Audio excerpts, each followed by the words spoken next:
As you begin the journey down the road to becoming a security professional, you won't be able to survive very long if you don't have some sort of a grasp of the various laws and regulations surrounding the whole area of security. We're going to concentrate on a couple of them in this particular lesson that are particular to the US, but the principles actually bear application globally. The first thing you have to understand is the importance of regulations. Now, just about every area of human existence has some sort of legal or government regulation, and the purpose of this is protection and safety. An example most of us are going to be familiar with is going to be the area of food, specifically inspection and quality. Without some supervision and certainly legal penalties for infringement, there's going to be a result of poor health and death that could happen as a result of contamination and spoilage. In exactly the same way, protection of individuals and businesses is the intentions of laws and regulation related to information security. Now, as an information security professional, you're guaranteed to interact with a number of legal requirements as part of your everyday job. It's just part of the experience. You don't need to be a legal expert on these regulations, and there are many more that we're even going to cover in this lesson, but you do need to understand the basic principles involved. We're going to cover 3 primary US-based laws in this particular section of the lesson. First, we want to actually address PCI. Now, PCI is an acronym that's been used in computing over the years for Peripheral Component Interconnect, but this is not that. This actually stands for Payment Card Industry. Now, the Payment Card Industry Data Security Standard, it's called PCI-DSS, is aimed at reducing credit card theft and fraud. Now, with so many transactions becoming cashless, for instance, if any of you have been on recent airline flights, they are frequently accepting cash less and less and moving completely to a credit card or debit card based system. And as such, the requirements for these particular instruments is becoming significant. And as such, the importance in maintaining data protection is pretty much self-evident. It's actually worth noting that the PCI standard was created as a self-regulating mechanism. This wasn't something created by government entities, but actually by the payment card industry itself. So they're enforcing from within rather than from without. And the current version of the PCI standard is actually 2.0. There are a number of principles involved with the data security standard. We're going to cover each one of them briefly. And the first is to build and maintain a secure network. And even though this is kind of broad in nature, it assumes that the design and protection of the network is in place and it's fully functional. Elements include firewalls and other such that are fairly standards, but specifically the requirements include, number 1, install and maintain a firewall configuration to protect cardholder data. 2, and again this seems self-evident, do not use vendor-supplied defaults for system passwords and other security parameters. I've actually done a mini PCI audit for a bank and their ATM machines, and these principles became very helpful in guiding recommendations that needed to be made. The second, protect cardholder data. Now this may sound self-evident, but I can tell you that it's interesting the places that this can become an issue. For instance, where is the information about cardholder data stored? Is it on a server on a network that anybody can get to? If so, it's in violation of PCI. That's just an example, and one of the things that I'd come across in the bank audit. Some additional PCI specifics in relation to cardholder data are going to be including these principles here. Protect stored cardholder data, for instance, data at rest and in motion, and encrypt transmission of cardholder data across open public networks. One of the recommendations we ended up making for my organization when we did the bank audit was to go ahead and encrypt it within the network as well to add another layer of protection. It certainly wasn't required, but it was a good idea. Next, PCI requires institutions to maintain a vulnerability management program. And here it's both an external and internal focus. And it can include antivirus programs on critical machines. By the way, most ATM machines are actually Windows-based. Which may sound shocking with the advent of Linux and other variants, but it's important then to have antivirus on those types of devices. Critical points here include use and regular updates of antivirus software on all systems commonly affected by malware. So it's not just viruses, but different kinds of spyware as well. And then also the development and maintenance of secure systems and applications, with homegrown applications that are developed in-house that can frequently be difficult.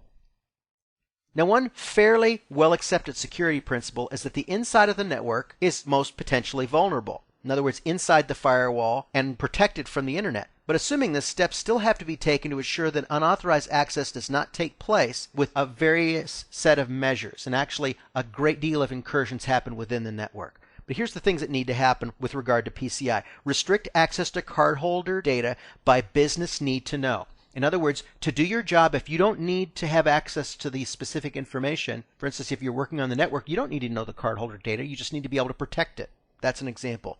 Assign a unique user ID to each person with computer access. And then, as we talked about with physical security earlier, restrict physical access to cardholder data. You would be amazed at the kind of things that can happen when someone has physical access to a device. And finally, regularly monitor and test networks. It can be pretty astounding for you to realize that many times networks are put in place but not monitored or maintained properly. Now, in everyone's defense, you usually try to put out the biggest fires first, so to speak, and the most pressing tasks are usually going to get taken care of over the things that you would like to do. Have to and like to do don't always equate into the same thing. However, unpatched servers and iOS versions, for instance with relation to Cisco devices, with security vulnerabilities may not seem particularly urgent until there's a breach or security incident. This is the purpose of the PCI requirement and has a number of different measures as well. And this is the regularly test security systems and processes. In fact, usually there's a penetration test and a complete audit that's done on PCI networks at least annually. And the final aspect of PCI DSS actually touches on something we'll cover in another lesson, namely the importance of a security policy. It can't just be assumed that there are certain requirements. It has to be something that's in writing and propagated to the organization. It's a one thing to create a policy, but it's another to enforce it and update it on a regular basis. See, attacks and attackers are constantly evolving and changing, and as a result, the collection of policies aimed at combating them needs to as well. Another U.S.-based area of regulation is called GLB, or the Gramm-Leach-Bliley Act. This was actually passed by Congress in 1999 to permit consolidation of financial companies, but also contained a number of different rules designed to enhance protection of non-public consumer information. The first is called the Privacy Rule. Financial institutions are required to notify customers of privacy practices, including how their information is collected, how it's used, and how it's protected. You will frequently get some sort of notice from a financial institution about their privacy practices, and it's specifically in relation to the Gramm-Leach-Bliley Act, GLBA as it's sometimes called. Next is called the Safeguards Rule. Some of these may sound familiar with the PCI that we just went over, but financial institutions are required to create and enforce a written security policy or plan that specifies how customer information will be protected from potentially unauthorized access. And the plans have to include the following. There has to be at least one employee designated in the company to manage the standards and the safeguards. There needs to be a thorough risk analysis on each department handling the non-public information. You need to develop, monitor, and test a program to secure the information, very much like the last rule in PCI that we talked about, and then change the safeguards as needed with the changes in how information is collected, stored, and used. The final area of regulation we want to touch on is actually HIPAA.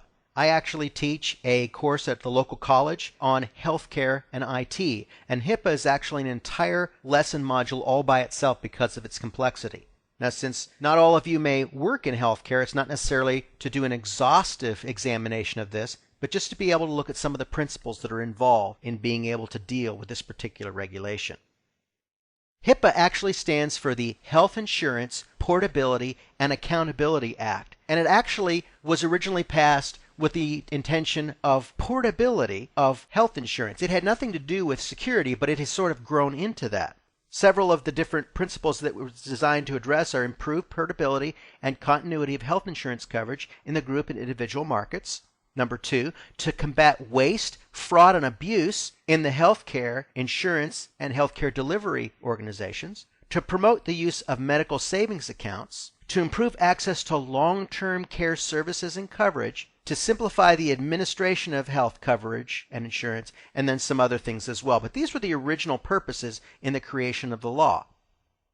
Now, HIPAA regulations are large and complex and are broken down into a series of sections called titles, each of which cover different areas. Title 1 is Healthcare Access, Portability, and Renewability. Title 2 is Preventing Healthcare Fraud and Abuse, Administration Simplification. Title 3, Tax-Related Health Provisions. Title 4, Application and Enforcement of Group Health Plan Requirements, and Title 5, Revenue Offsets. Now keep in mind that HIPAA actually regulates all healthcare providers and plans who deal with confidential patient information. It's called PHI, or Protected Health Information. Most of the information regulations are contained in Title II of HIPAA. So first we want to talk about the HIPAA privacy rule, and this actually deals with the establishment of privacy rights. It says that protected health information needs to be protected, and this relates to anything past, present, or future with relation to patient care, and it requires that patients can, number one, be given a notice of privacy practices of the healthcare practitioner, see their own records, request corrections to their records, and request restrictions of confidential communication. So it's protecting healthcare privacy rights. Another thing that's important to understand is that HIPAA preempts state law. If there is a state that has a certain law regarding different aspects of protection of health information, the federal law is going to preempt or overrule the state law. Another thing that HIPAA does in terms of the privacy rule is establishes consent and authorization requirements. In other words, being able to say you can release my information. There are some things that are covered and required, and then there's some that aren't. It's a little bit broader than what we want to cover in security-related matters, but you can still see that it can have a great impact. Also, HIPAA requires giving notice of rights, which is usually why you get a notice of privacy practices. And there are different entity requirements in terms of administrative requirements, and it's actually quite involved. More to the point with relation to information security isn't as much the privacy rule, it is the security rule, although the privacy rule does certainly affect things. But the security rule is actually going to deal with a great deal of matters related to healthcare information security. There are certain administrative procedures that have to be in place. This has to do with security plans, procedures, training, and contractual obligations that exist. For instance, it has to be certified, there has to be a chain of trust in partner agreements, contingency plans, plans for processing records, information access control policies and procedures. You have to do internal audits. There's personnel security, and there's information security management, incident procedures, and termination procedures, and all these other sorts of things. But there's a lot that's involved. There have to be assigned security responsibilities. There have to be physical access controls. There have to be policies and procedures on workstation use. Workstation locations have to be secured. There's a physical aspect to HIPAA security. And more to the point for information security, there are technical security standards. There has to be authentication, access, and audit controls to provide any alerting of access to information that's electronically stored. There need to be safeguards that are put in place to make sure that information is not going to be intercepted while in transit. And transmitting data has to be secure. For instance, encryption is involved. And of course, an alarm or auditing trail.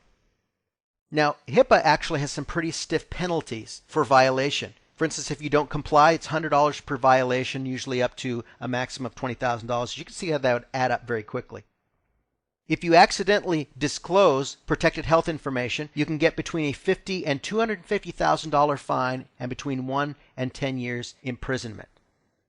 Let's just go over a couple of terms from all the regulations that we went over. There was PCI DSS, which stands for Payment Card Industry Data Security Standard, and this is the information security standard for vendors and providers of payment cards such as MasterCard, Visa, American Express, and so forth.